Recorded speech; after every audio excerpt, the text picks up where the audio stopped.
জিনিস কয় যারা চাঁদা মুক্ত চাঁদা বাড়ছে আরো দুনিয়া চাঁদা নাই সারা বাংলাদেশে চাঁদা হার বেড়ে গেছে অনেক চাঁদা হার বাড়ছে আরেক বছর কুমকার সাথে মারি দিবা করে হ্যাঁ চাঁদা চান্দরা নেয় টাঙ্গা নেয় ঢাকা নেয় সব বিভাগ চাঁদা নেয় আব্দুল্লাহ নেয় সব চাঁদা নেয়। আমি যাবো গাইবান্ধা, হ্যাঁ আমি যে ওয়ারেনের টিকিট কাটলাম, হ্যাঁ যে 600 টাকা ভাড়া গাইবান্ধা, সেটা আপনার মনে করেন আমার কাছ থেকে 1100 টাকা রাখছে। তাও আবার ফুল গাইবান্ধা যাবে না, এটা মোকামতলা পর্যন্ত যাবে আর কি।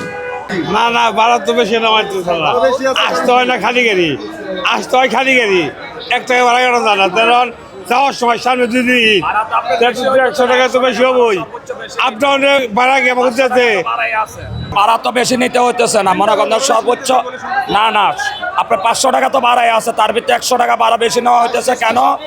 আজকে 1 মিনিট কেন আপনার মনে করেন আসার টাইমে গাড়িটা মনে করেন খালি আইতে হয়, আর আমরা যখন মনে করেন যাওয়া আসা করি তখন আমাদের ওই সিটটা 500 টাকায় পড়ে, তাহলে আমরা কি ঈদ উপলক্ষে মনে করেন 100 টাকা বেশি নিতে পারি না?